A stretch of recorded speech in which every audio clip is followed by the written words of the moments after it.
Hello, let's see how this goes then. I am hosting a kombucha chat and drinking a bit of kombucha today. I'm going to be joined by Tom at Wise Bartender, and then we're going to hear from a couple of the manufacturers as well. Fix8, we're going to hear from them later. And also from Nunk Kombucha as well. I think I'm saying that right. I'm sure we'll be told in a bit.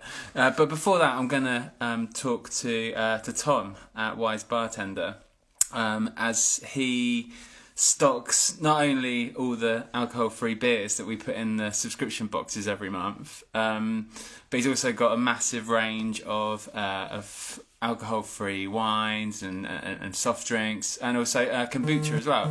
So hopefully we'll hear from him in a minute, and we'll hear a little bit about the range of kombuchas that he's got in his stock, and then we'll hear a little bit from the producers as well. So probably about half an hour, 10 minutes with each, and then also if you can win some of these as well if you go onto my page and just like and comment on the post, and we're going to give some of these kombuchas away this week. So let's try and get Tom in now, and we'll kick off of what is kombucha, because I'm not entirely sure that I know what it is myself. I love drinking it, but hi Tom. Oh yeah, you okay? Yeah, I'm very well, thank you. Yeah, not bad. Just I was just saying, like, I've just cracked open the left field one, and I was just saying I don't even know whether I know what kombucha is myself. So hopefully you'll be able to give us a bit of an insight, and yeah, let us know the sort of things that you're selling on your shop. Okay, well I'll join you with a left field one as well. So I'm no kombucha expert. So in the simple terms, it's a type of fermented tea. So I think it's got like quite a heritage that stretches back, I think, a couple of thousand years actually. Yeah. And in Asia, I think it originated from the sort of China area. So there's a fermentation process that around tea, and you have to add basically bacteria to it to help it ferment, which I'm sure some people will start correcting me on, but it's sort of Scoobies and things. And then I think the real it's a type of fermentation, just like beer, I should say. But the real kind of skill, I guess, is controlling that fermentation. I'm sure there's a few people who've given it a go and had things blow up in their house and things like that. I can imagine, yeah. Yeah, just like any sort of good homebrew, I guess. It's kind of prone to a few accidents, but yeah, I'm sure when you speak to some of the producers, they'll be able to go in far more detail and what you need to do to try and refine that fermentation technique. But I'm going to join you with the same left field one. I had one earlier as well from one of the other ones in that box you sent me, and I thought it was nice. It was sweet, but this one I think is a lot more subtle. I think it's less sweet. You get a bit more of that like tea flavour. Some of the kombuchas I had before, they are very sweet, but this one I think, yeah, it's lovely, isn't it? It's yeah. So yeah, sorry, I went for a second then. I think kombucha is a real range of flavours. In someone I just saw asked, then does it taste of tea at all? Well, the answer is no.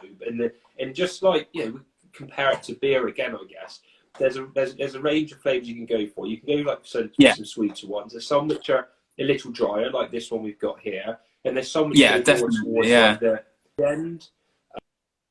A little bit sour, a little sharper, or heading towards wines or cider type tastes.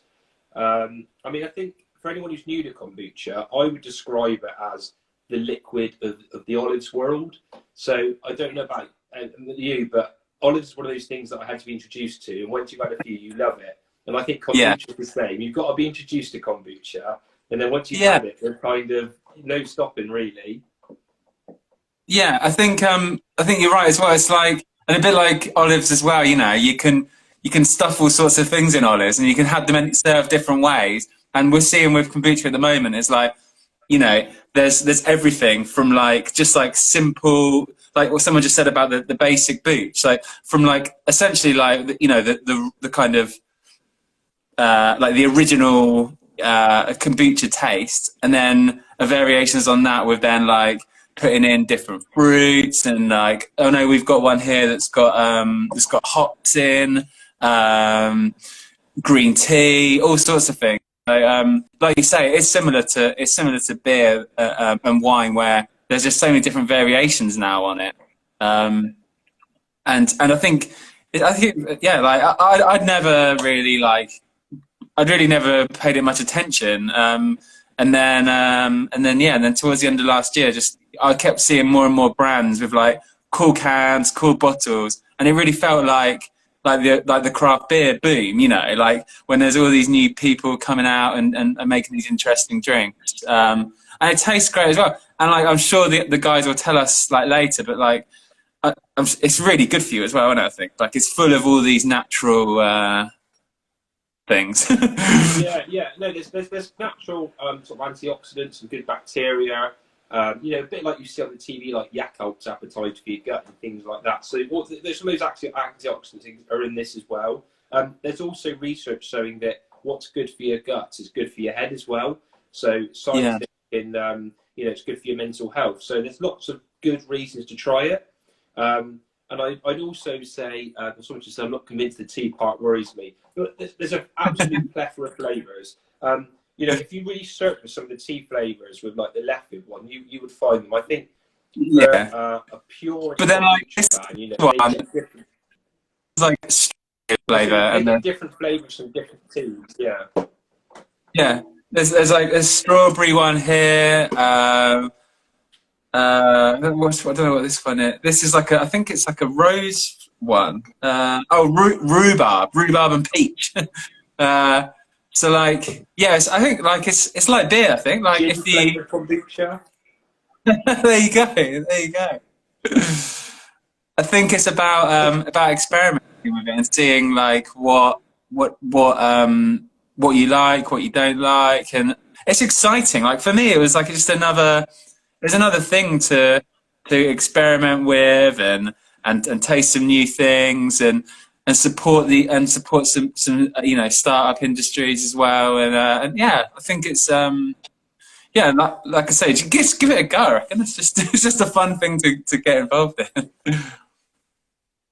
Yeah, absolutely. And Nunk Kombucha, who I think you're speaking to later on, aren't you? Yeah. So theirs is like a specialist type of kombucha that's called Jun Kombucha, and they're going into all the details, I guess, a bit more. But essentially, it's made with honey, so it's got a much more of that sweeter edge. Because for some people, sometimes that sharpness is a bit too much. And this is, if you like sweeter things, it's a fantastic kind of way into kombucha, I would say, the Nunk range. Yeah, that one I had that one earlier. That was great. Yeah, like you say, yeah, it's nice and sweet. Yeah, I think. Yeah. So what I'm going to do now is, Tom, I'm going to talk to Helen from Fixed Day, and then I'm going to talk to I think it's Alexander at Nunk as well. And then shall I bring you back in at the end, and we can just have a little round up and catch up and talk about maybe your favourites and the stuff you've got up on the website. Yeah, that sounds good to me. Yeah. So we'll chat in a bit, and I look forward to sort of seeing your conversation with the other guys. Nice one. Well, I'll beat you off now, and then I'll see you in a bit. I know when I'm not wanted.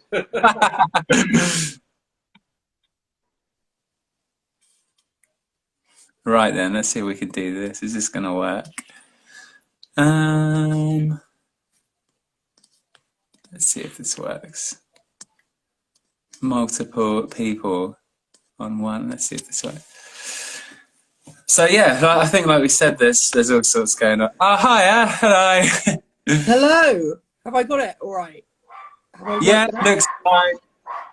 Oh. There you go. The dog's happy as well. He's very excited. I can't actually. Hang on. I don't know. Oh, can you see me? I can't see you, but if you can see me, then I'll trust it. Yeah, I can see you and I can hear you. Yeah, yeah, all Perfect. good. Perfect. So nice to see you, Robin. How are you doing? Yeah, good, thank you. Yeah, really good. Yeah, I just spoke to Tom at Wise Bartender and Yeah. we were just trying to I have pick to it say, apart a little. yeah, I was jealous of all the different booches you guys have got in front of you. Got some serious good selections. I'm going to have one of our citrus saffrons just Nice whilst I one. talk to you. I will. Yeah, I'll open up your one as well. Yeah, you sent me some of these. I think just after Christmas, and yeah, so good. Yeah, Like it's such really a cool. Really good to connect with you. And like you said, you only discovered kombucha at the end of last year. But it's slowly but surely kind of taking over the space for the low and no options out there. And like you said, for people who are into beers and like sort of brewed craft stuff, kombucha is really hits the sweet spot for that kind of thing. So absolutely. yeah. And it looks great as well. Like, you know, if you're into the kind of design side of, I love that you got the bottles and the cans as well. That's cool. Yeah, so our design, we're really proud of our design.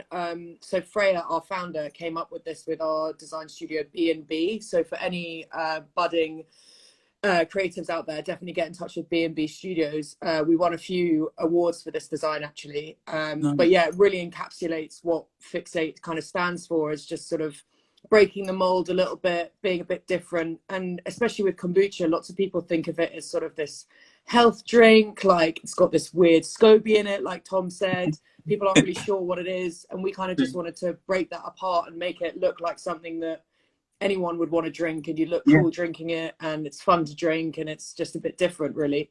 And then with yeah, the cans, like you say, the cans came out last year, and that was kind of to sort of cement us alongside all the craft breweries that bring out these yeah, amazing cans that are so beautiful and really well designed. And we thought yeah. the cans would be the perfect way to align ourselves much better in that kind of Yeah. market. So do you sell to like craft bottle shops and stuff? Yeah, so yeah, we work with various wholesalers in that kind of industry, like work with Ebria, and we're obviously on Wise Bartender. Yeah. So we're kind of slowly eking ourselves into that. But Fixate was really born in the like independent coffee shops. Okay. So we kind of started in that route, and as like I said, like Low and No is kind of kicking off, we're kind of like moving more into the on trade aspect. Yeah, yeah. And so how long have you been going for? When did you sort of Yeah, sorry, I make should your first definitely say. kombucha? So Freya, our founder, who would ordinarily be taking the lives, but it was her birthday yesterday, so happy birthday, Oh. Freya. So she's taking the day off, well deserved. But Yeah. she took a year abroad while she was studying at Edinburgh about 6 years ago, and she went to Shanghai for her year abroad. And while she was out there, she took a course in Chinese medicine. Oh. And her Chinese doctor came in and was teaching her about all these different things. And she brought in this jar in the back of the classroom, and it was this sort of tea brewing thing with the SCOBY on top, which is we call like jelly pancake. Was floating at the top of it, and Freya was like, "What is that? Like, it looks really weird." And the teacher was like, "Oh, come on, have a sip." And that was where Freya first tasted kombucha. And as one of our taglines now is positive obsession, she became positively obsessed with this crazy drink that she'd never tried before. Yeah. So for anyone who's watching who's not familiar with what kombucha tastes like, and for those who do, it's got that really characteristic sweet and sour flavor to Yeah. it. Hits the back of your teeth. I remember when I first started drinking, I could really feel it in my gums, and it really like brought the senses alive. But it's also got this really complex brewed flavor to it, and then it's got the tartness of the tea, and then the sweetness of the flavors that you add to it.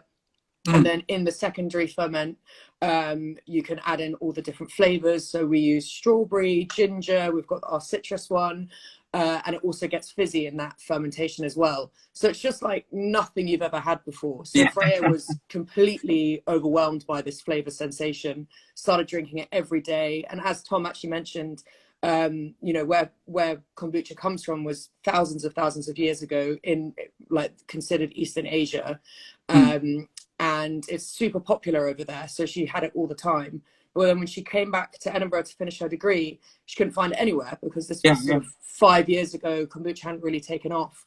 And so she started brewing it herself just underneath her desk at uni, Amazing. and just carried on brewing it, giving it to people, selling her scobies, understanding more about the industry. And then 2.5 years ago, she met her business partner, Michael, and they made Fixate a thing. And so Nice. 2 years later, we've got these beautiful bottles and our cans. And what's really nice about our story is we've kind of come full circle again. So obviously with the pandemic last year, we really had to adapt, and most of our business closed overnight. We were operating through Selfridges and Whole Foods and stuff like that, but it all went, as all of us will know too well. But we decided, okay, well, let's go back to basics. Let's teach people how to make kombucha. Yeah. And it's completely taken off for us. It's now one of our biggest, our main revenue streams. And So cool. hundreds of people are buying kombucha kits to brew at home, just like our founder did. So it's amazing. yeah, it's really nice, really good. Well, yeah, I think that's the really, like, I think that's kind of what sets you apart. Like, it really feels like you can, like, not only can you like buy your drinks and drink your drinks, but you can also make your own version of it and be part of that, which 100%, yeah. And there's nothing like that. Yeah, it's exactly the same way that we brew it ourselves, just at a bigger scale at the brewery. And the liquid starter that you get in our kits is literally the starter that we use to brew this. So it truly is a Fixate kombucha. But also the beauty of kombucha is that every single brew will always be different.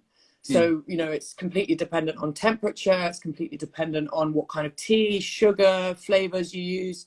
So even though the original batch that you get will be Fixate, whatever your spin is, whatever your house is like, whatever your air is like, it will be slightly different. And so we get emails every day. My inbox is constantly full of pictures of people's scobies and stuff, which I love because I'm a nerd and I really enjoy seeing what everyone's making at home. But everyone's always like, oh my God, it's gone really weird. Is it moldy? Is it goopy? Is it wrong? And I say, don't worry. You're doing everything perfectly right. Every kombucha is different. You just got to let it do its thing, and it's going to be magical at the end of it. You just got to see it through. That's so fun. I'm so sold. I want to make my own now. Like, oh my God, Robin, let me hook you up. I'll send you a kit for sure.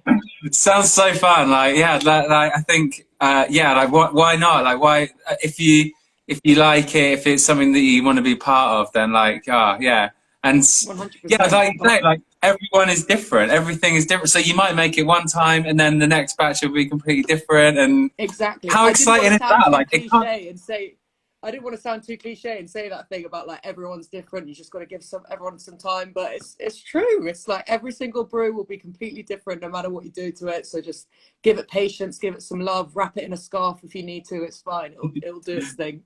Nice. So like, what's the future now then? What's sort of the plan for the next? Yeah. Well, we'll see what happens, I guess.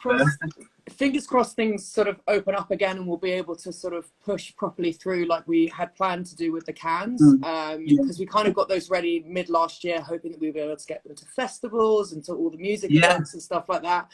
Because Freya is, like I said, she's a 27-year-old girl just like me. She likes going out. We want to have it on all the cool scenes. We want Fixate to be the drink of choice. But like we were saying about, teaching people about how to actually brew it in the first place, I think we're going to really carry on with the education piece and like connecting like-minded brewers. And, that's why it's really great to connect with people like yourself and people who are interested in the brewing aspect of it. And we've really enjoyed connecting with those communities as well. So definitely carry on with the homebrew kits and expanding our reach there. So yeah, just keep growing bigger and better, getting more people to understand what kombucha is and just get it out there. Is it something that you could get on, that you could potentially have on draft in pubs, or is that?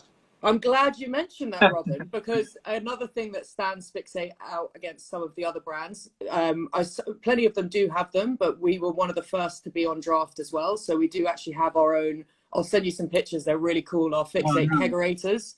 So we've got our own like little portable fridge that you can put a keg in, and we've got our Fixate taps and stuff. So we've done that at a few cask beer festivals, and actually where Fixate was actually born was at Wilderness Festival in 2018, and Freya went and manned the keg by herself out the back of a sushi restaurant in Wilderness and was pouring pints all weekend. So yeah, we're definitely available on tap.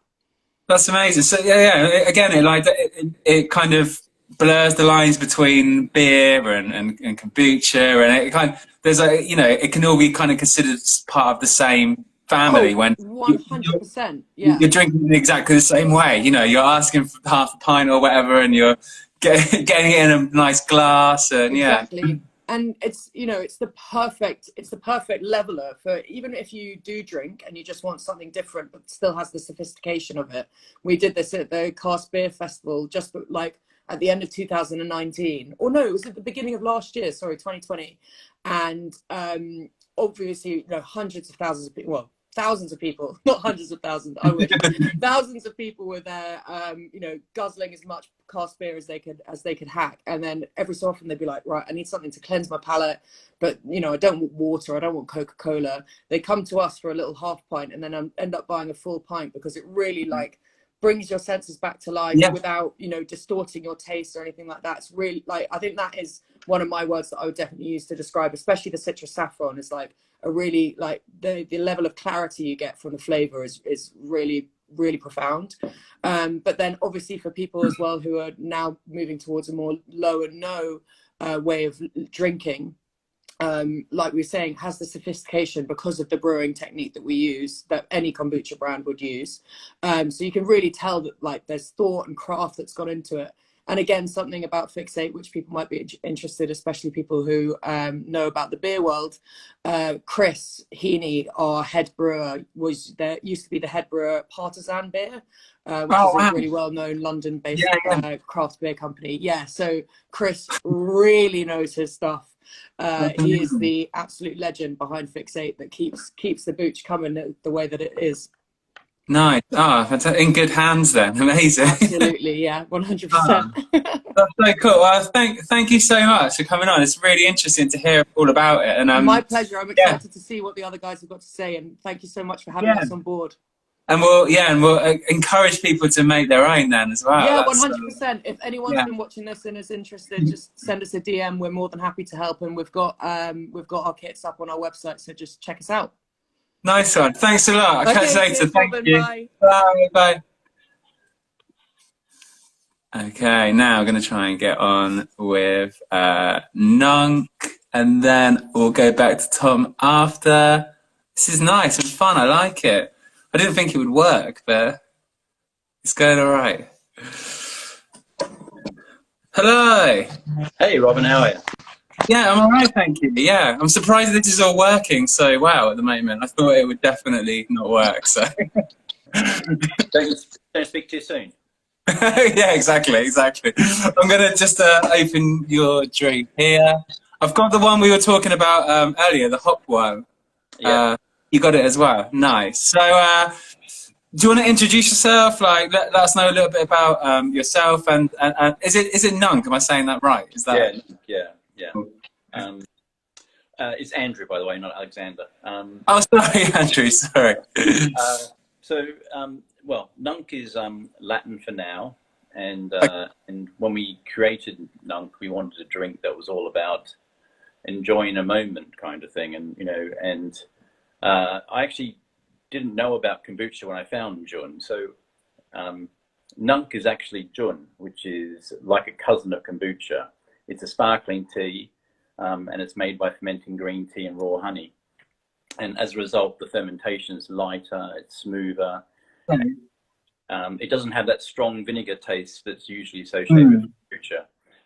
And as it's fermented raw honey, it's got both probiotics and prebiotics, which is so in kombucha only has probiotics. So it is its own. Oh wow!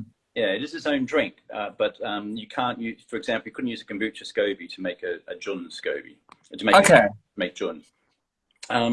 So I keep bees myself, and we have a few hives, and every year we're having sort of this abundance of honey, and we weren't too sure what to do with it. And I think at the same time, it was sort of like going through, getting bored with going to the pubs and only having a choice of beer to drink, etc., or wine. And if you wanted something non-alcoholic, you just didn't want to drink. It was like soda or juices or something. So it was really, and this is going back a few years. So we started, and I wanted to do something with the honey. So sort of all these sort of things combined at once. Yeah. I played with mead, but it was too sweet for me. I don't like sweet drinks as such. and then I read about this, I think it was on an Indian website, I read about this thing called Jun, and I managed to get hold of a SCOBY, tried brewing some, and I was hooked at first sip. And so since then we've been working on the recipes, etc. And we launched last March with just before first lockdown, probably not the best timing. Wow. Yeah. Yeah, we've got 3 flavors at launch, which is Hops Monster, which is my personal favorite. Yeah, that's the one I've got here. Yeah. It won a great taste award last year, which we're really proud of. That's amazing. Yeah.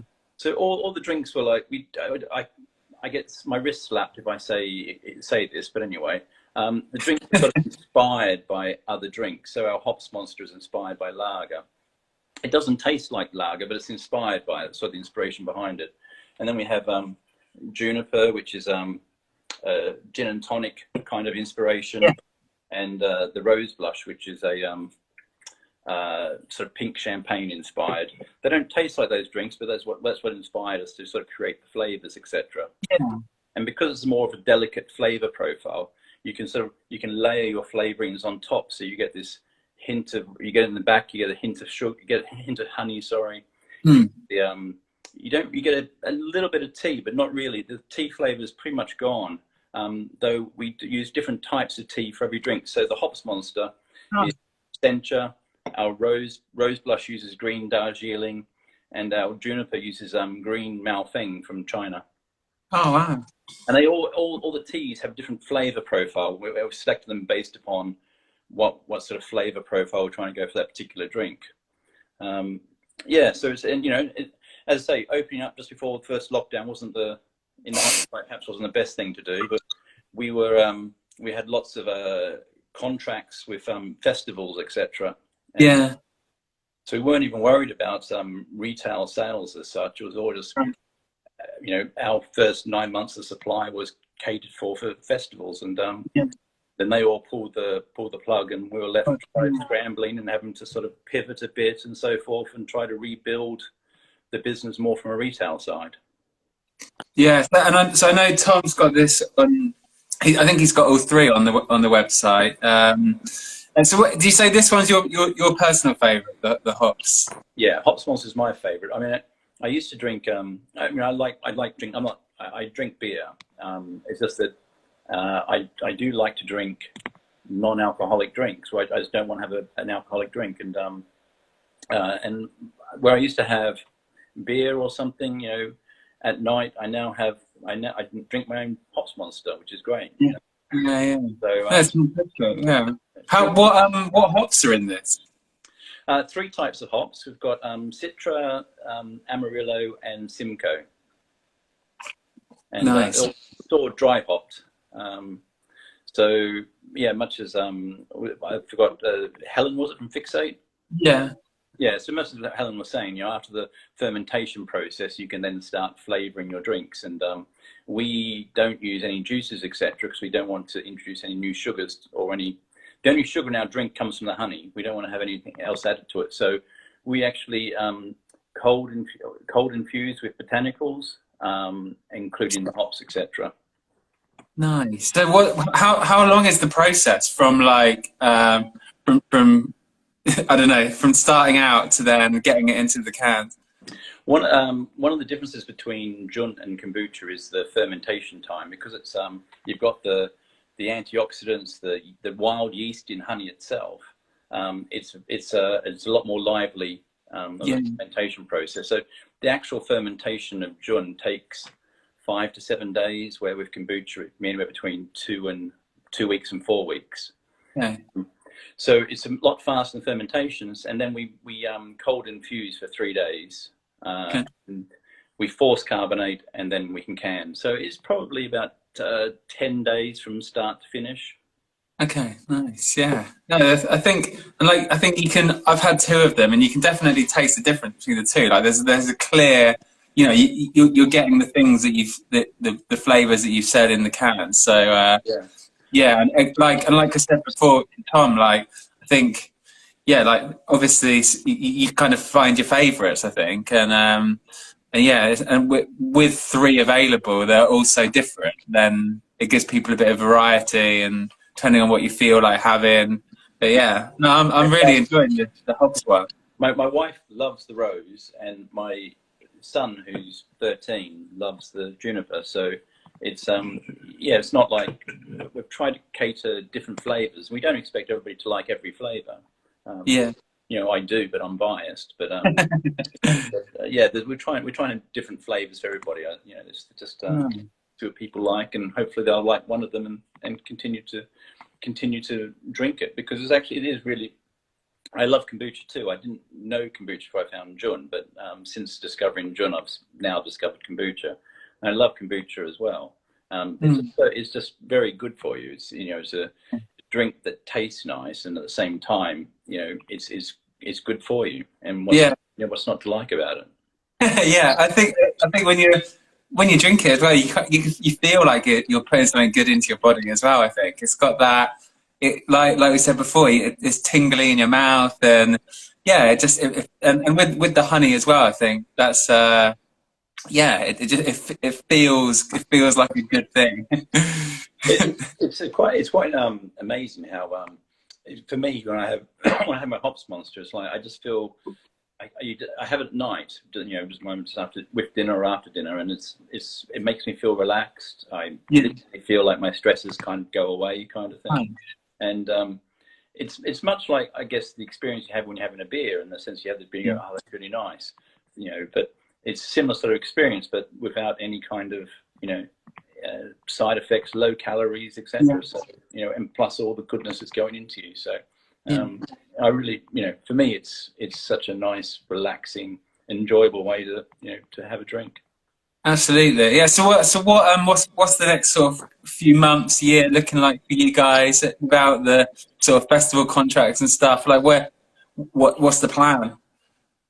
Well, continue as we are, raising awareness, you know, building awareness on, you know, of what Jun is. I mean, we call it Jun Kombucha, but Jun is its own drink in its own right. We're quite keen to. We're very keen to sort of start getting, once pubs open, to start doing some kegs as well. So nice. I think it'd be quite nice to.